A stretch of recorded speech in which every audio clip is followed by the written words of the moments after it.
For more than a century, we have told ourselves a simple story about who we are. First, we learned how to farm. Then we built villages. And only much later, we raised temples and created religion. It was a story that felt logical, neat, and satisfying, but the truth is, it was wrong. Imagine the timeline of human history laid out like a staircase. Step 1. We were hunters and gatherers, wandering the land in small groups. Step 2. Agriculture arrived, and suddenly we could settle down. Step 3. With crops and animals secured, villages grew into towns. And finally, step 4. We constructed temples, palaces, and the monuments of civilization. For decades, this story wasn't just a theory. It was treated as law. Archaeologists called it the agriculture first rule. The idea was simple. Without farming, you couldn't have cities. Without cities, you couldn't have religion. Food surpluses made specialists possible. Stoneworkers, priests, and leaders who no longer needed to hunt every day just to survive.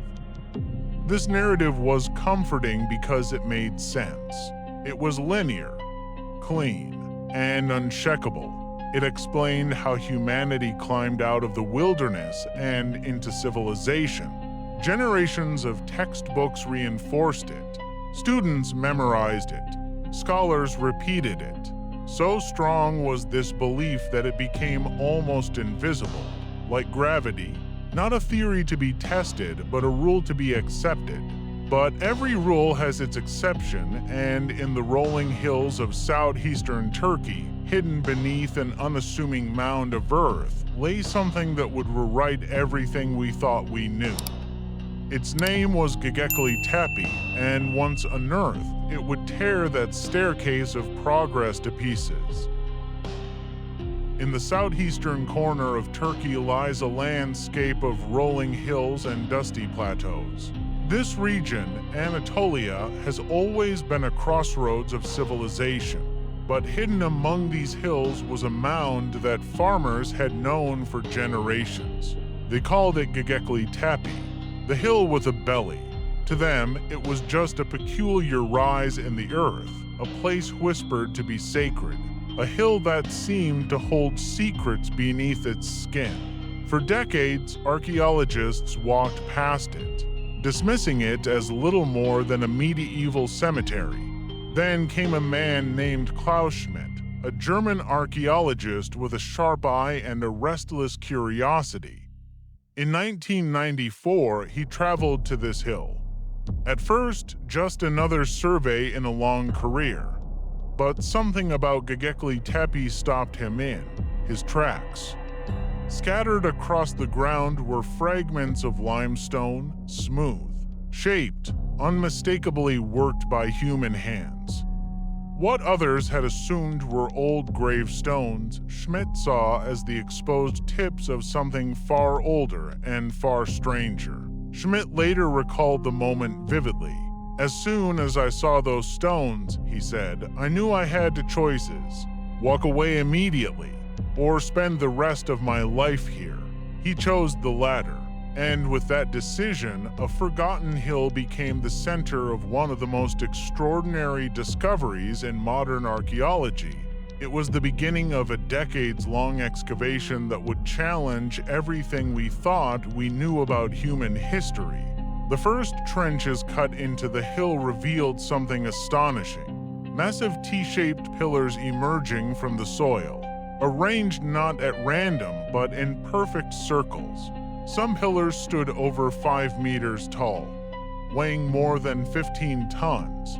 Their surfaces were carved with intricate reliefs: foxes, snakes, wild boar, and vultures frozen in stone. With every layer of soil removed, more of the structure emerged, as though an ancient cathedral was rising from its grave. It became clear this was no cemetery. It was something infinitely older and infinitely stranger. For the world of archaeology, Göbekli Tepe was a revelation and a provocation. The hill that farmers had once plowed around was in fact the stage for a forgotten chapter of human history, and what it revealed would soon shake the foundations of everything we believed about our own beginnings. When we step into Göbekli Tepe today, we are not just walking into an excavation site. We are stepping into a cathedral built 11,000 years ago. The air is dry, the soil pale with limestone dust, but what rises from the ground is unlike anything we imagined for this era. The first thing you see are the pillars. Silent, immovable, defying time itself. These are not random stones. Each pillar is carved in the shape of a T. Some stand as tall as 5.5 meters, taller than a two-story house. Others weigh as much as 15 tons. Impossible, it seems, for hunter-gatherers without metal tools or the wheel. But look closer. These T-shaped forms are not abstract. They are stylized humans. Along their sides, faint but deliberate carvings reveal arms folded against their bodies, belts wrapping around their waists, hands reaching down. It is as if giants once stood here, petrified in stone, forever watching. And the arrangement is deliberate. The pillars are not scattered, but placed in great circles and closures like sanctuaries of stone. At the heart of each circle stand central pillars, taller than the rest, facing one another like silent guardians. Around them, a ring of smaller pillars completes the sacred space. Archaeologists believe these enclosures were gathering places, arenas for ritual, ceremony, perhaps the first architecture dedicated to belief itself. The symmetry is breathtaking, the design intentional. This is not the work of chance. This is the work of vision. But the pillars are not blank. They are alive with images. Foxes dart across the stone. Snakes coil and twist. Boars bristle with tusks, and scorpions creep in frozen menace. And then the vulture's wings spread, looming large, carved with reverence and fear. These are not mere decorations. They are symbols, a bestiary of the ancient mind, a zoo of myth and meaning. What these animals represented, we cannot be sure. But we know this, they were chosen with care. The people who carved them saw a universe teeming with forces beyond the human, and they gave those forces a place of honor in stone. Imagine the scene thousands of years ago. Fires flickering against the pillars, casting the foxes and vultures into moving shadow. A circle of people gathered, hunters and foragers who lived off the land, standing in awe beneath the towering stones. This was not a village. It was not a home. It was a place set apart, a space for the sacred.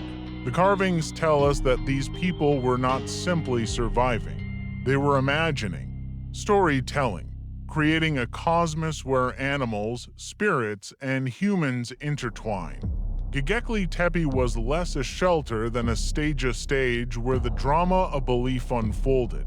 And then came the shock that sent ripples through the world of archaeology. Radiocarbon dating placed these structures at around 9,600 BC, more than 11,600 years ago. That makes Göbekli Tepe older than Stonehenge by 6,000 years, older than the pyramids of Giza by 7,000 years. And, most astonishingly, it was built before agriculture, before pottery, before settled villages, hunter-gatherers. The very people we thought lived only in small, scattered bands, built this. It was a revelation so disruptive that many simply refused to believe it at first. Think about it. To cut, carve, and lift these stones required hundreds of hands, weeks of labor, organization, cooperation, and vision. But how could nomadic hunter-gatherers achieve this? Without farms to feed them, without towns to house them, without the prerequisites of civilization. Göbekli Tepe turned the story upside down. It showed us that the first monumental architecture of humanity was not built by farmers in permanent villages. It was built by people we once believed had no such capacity. A cathedral born not from surplus grain, but from shared imagination, from belief. And it forces us to ask, what if religion came first? The story of Göbekli Tepe does not end with its stones. In fact, this is only the beginning of the revolution it represents. For over a century, archaeology has operated under a simple rule. First came agriculture, then came settlements, and only much later, temples and monumental architecture. It was a neat and tidy timeline, one that made sense. But Göbekli Tepe shattered this rule into pieces.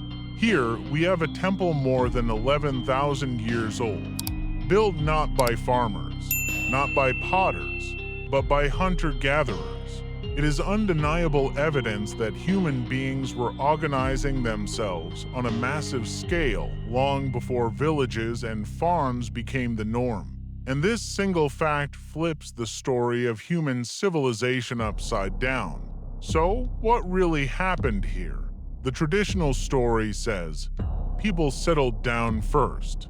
They cultivated crops, raised animals, and only when food surpluses existed did they have the time, labor, and vision to build monuments. But Göbekli Tepe tells the opposite story. The temples came first. Agriculture may have come second. This realization has given rise to a revolutionary theory. Imagine small bands of hunter-gatherers roaming across Anatolia. Their lives harsh, their survival fragile. Yet, something extraordinary brought them together. Not food, not shelter, but belief. The theory is simple but radical. It wasn't farming that gave birth to religion. It was religion that gave birth to farming. The people who built Göbekli Tepe were not looking for a place to live. They were building a place to gather, to perform rituals, to commune with each other and with the world beyond. The massive T-shaped pillars, the carved animals, the sense of awe embedded in stone, all of it demanded cooperation on a scale never before seen. To achieve this, people had to come together from miles around. They had to organize, plan, and sacrifice. And once they had gathered, they needed food. Feeding hundreds of workers and worshippers required more than hunting wild game. It required something more stable, more predictable. And here lies the spark, the true ignition point of human civilization. The building of Göbekli Tepe may have forced humanity's hand. To sustain these gatherings, people began experimenting with grains, like wild wheat that still grows in the hills nearby. They began to cultivate it, harvest it, and slowly, over generations, agriculture emerged, not as the foundation of civilization, but as the consequence of worship. In this sense, Göbekli Tepe is not only the world's first temple, it may be the birthplace of the agricultural revolution itself. The temple was not built because of farming. Farming may have been invented because of the temple. This flips everything we thought we knew about ourselves. It suggests that the deepest driving force of humanity is not survival alone. It is the search for meaning, for connection, for something larger than ourselves. Religion, ideology, shared belief. These were not latecomers to civilization. They were the very catalysts of it. And this idea has profound consequences, because it means that our capacity to imagine, to dream, to believe, came before the plow, before the village, before the city. It was belief that made the village possible. Think about it. A group of hunter-gatherers, thousands of years before writing, before metal, before pottery, decided to carve 15-ton pillars, drag them across the hills, stand them upright in circles, and cover them with symbols of their cosmology. They did not do this for food. They did not do this for shelter. They did it for belief. And in doing so, they reshaped the trajectory of human history. Göbekli Tepe stands as the ultimate reminder that we are not only practical creatures, we are spiritual ones. We build, not just because we must survive, but because we must find meaning. And if this temple is truly the catalyst of farming, of settlements, of everything that followed, then it is no exaggeration to say that civilization itself may have begun here, not with a field of wheat, but with a circle of stones. So when we look at Göbekli Tepe today, we are not just looking at an ancient ruin.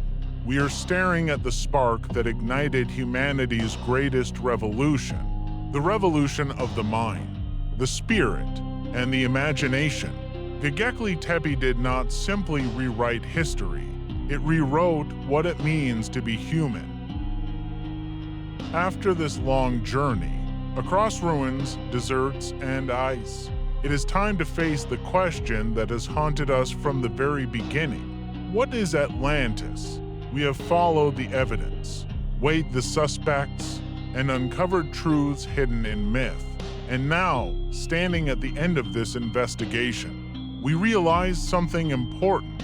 Perhaps Atlantis was never just one place, but many things at once. First, the Minoan civilization on the island of Crete, their cities flourished with palaces, art, and writing. Until one day, disaster struck. The eruption of Thera shattered their world. Waves swept away their ports and their memory. Echoed across the Aegean, this is perhaps the most tangible candidate. A real society lost to catastrophe that could have inspired Plato's tale. Then, the Eye of the Sahara, the rigid structure. From the sky, it looks almost designed by hand. Concentric rings, mountains to the north. A channel leading south. It matches Plato's words with eerie precision, yet science reminds. U.S., it is a natural geological formation. No great city lies buried beneath the sand. Still, its image continues to capture the imagination of millions today, proving that mystery itself is powerful. Finally, the memory of the Ice Age. When glaciers melted, entire continents reshaped. Daughterland disappeared beneath the North Sea. Vast lands sank under rising oceans for people living through those floods. The world itself was ending. Their memories survived in myths and stories, retold for millennia until Plato gave them a name, Atlantis. So, where does this leave us? Which one is Atlantis? Perhaps the answer is all of them, or perhaps none. Because maybe we have been asking the wrong question all along. We search for a city, but Plato offered a lesson. His story was not just about a sunken island. It was about human hubris, the arrogance of power, the corruption of society when it turns away from balance with nature. Atlantis was a parable, a mirror held up to Athens itself, and by extension, to us. And here lies the real truth. Atlantis does exist, not in the sand or the sea, but in the human story. It exists as a warning that civilizations, no matter how great, can fall. That when pride outweighs wisdom, when greed outweighs harmony, collapse is inevitable. Think about it. 2,400 years have passed since Plato first wrote the dialogue. Yet his warning feels as urgent today as ever. We live in a world of rising seas, unstable climates, and unchecked ambition. Perhaps Atlantis is not a lost city we must find, but a lesson we must finally learn. So, does Atlantis exist? Yes, in a way, it exists in the collective memory of humanity. In the stories of floods, disasters, and collapses that shaped our past, and in the warnings we choose or fail to heed today. The real question is not whether Atlantis was real.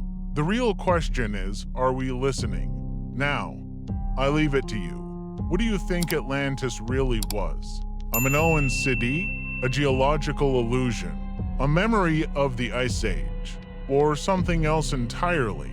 Share your theory in the comments below, because the mystery of Atlantis lives on, not in answers, but in the questions we keep asking. And maybe that is why it has survived for so long.